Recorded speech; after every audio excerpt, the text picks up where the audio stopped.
গান গাইতে বাবা বাধা দিলেন কেন? কেন বাবা ছেলের মধ্যে সংঘাত চরমে উঠল?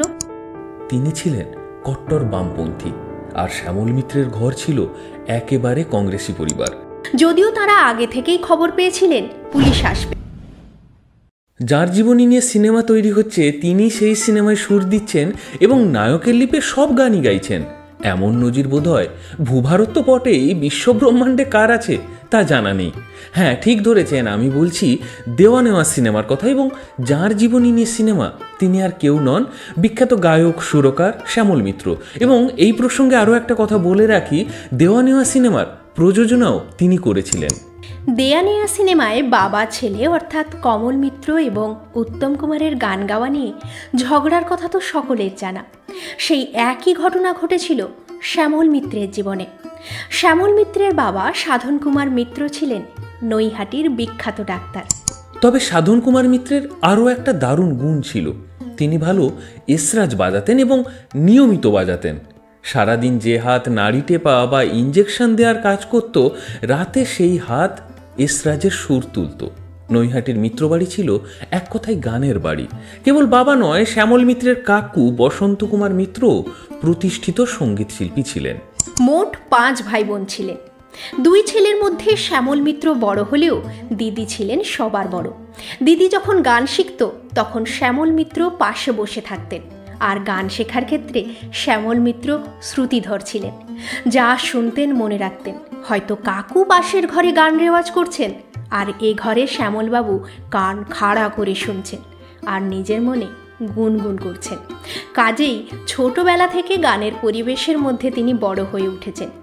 তাহলে গান গাইতে বাবা বাধা দিলেন কেন? কেন বাবা ছেলের মধ্যে সংঘাত চরমে উঠল? এর 2টো কারণ আছে। প্রথমত, বাবা গান নিয়মিত চর্চা করলেও পেশায় তিনি ডাক্তার ছিলেন। তিনি চাইতেন ডাক্তারের ছেলে ডাক্তার হবে। গানকে পেশা হিসেবে বেছে নেওয়ার তিনি বিপক্ষে ছিলেন। বলেছিলেন, গান গাইতে চাও গাইবে, কিন্তু সেটাকে প্রফেশন কেন করবে? আমিও এসরাজ বাজাই, কিন্তু সেটা তো আমাদের পেশা নয়। ডাক্তারের ছেলে ডাক্তার হবে, সোজা কথা। সোজা কথা তো বাবা বলে দিলেন, কিন্তু ছেলে যে গানে ভুবন ভরিয়ে দেব বলে মরণপণ নিয়েছে। প্রতিদিন বাবা ছেলের ঝগড়া দেখাটা শ্যামল মিত্রের ভাই সলিল মিত্রের এক প্রকার অভ্যেস হয়ে গিয়েছিল। রেগে শ্যামল মিত্র সেই 7 সকালে বেরিয়ে যেতেন আর ফিরতেন যখন সবাই ঘুমে অচেতন, অর্থাৎ গভীর রাতে। এ সময় মা ছিলেন ছেলের ভরসার জায়গা, যেমনটা আমরা সিনেমাতেও দেখেছি। রাতে ঘরের পেছনের দরজা খোলা রেখে ওপরে খাবার ঘরে মা ছেলের জন্য অপেক্ষা করতেন, কারণ বাবা ফিরতেন 8:30টায়, আর এসরাজ বাজিয়ে রাত 10:30টার মধ্যে তিনি ঘুমিয়ে যেতেন। শ্যামলবাবু ফিরতেন তারপর। এছাড়া ছেলের হাতে লুকিয়ে টাকা দেওয়ার কাজটাও মা করতেন। সাধন কুমার মিত্র সব দেখতেন, বুঝতেন, কিন্তু কিছু বলতেন না। তবে গভীর রাতে অনেক সময় শ্যামল মিত্রের সঙ্গে আর একজন আসতেন। তিনি হলেন সলিল চৌধুরী। আর এই সলিল চৌধুরীর আসাটা বাবা ছেলের ঝগড়ার 2য় কারণ ছিল। সলিল চৌধুরী সে সময় একজন সঙ্গীত শিল্পী হিসেবে একটু আধটু নাম করলেও তিনি ছিলেন কট্টর বামপন্থী, আর শ্যামল মিত্রের ঘর ছিল একেবারে কংগ্রেসি পরিবার। তখন যারা কংগ্রেস করত তাদের সঙ্গে বামপন্থীদের যে আদায় কাঁচকলায় সম্পর্ক ছিল তা তো আর বলার অপেক্ষা রাখে না। 1947-48-এর দিকে একবার তো পুলিশ সলিল চৌধুরী এবং শ্যামল মিত্রের খোঁজে শ্যামল মিত্রের ঘরে এসেছিল। যদিও তারা আগে থেকেই খবর পেয়েছিলেন পুলিশ আসবে, তাই সাবধান হয়ে গিয়েছিলেন। আর পুলিশ জানতো না পেছনেও একটা দরজা আছে। তারা সামনের দরজায় অপেক্ষা করছিল। পেছন দরজা দিয়ে গভীর রাতে সলিলবাবু ও শ্যামলবাবু ঢোকেন ও ভোর হতে পুলিশ কিছু বোঝার আগেই পালিয়ে যান।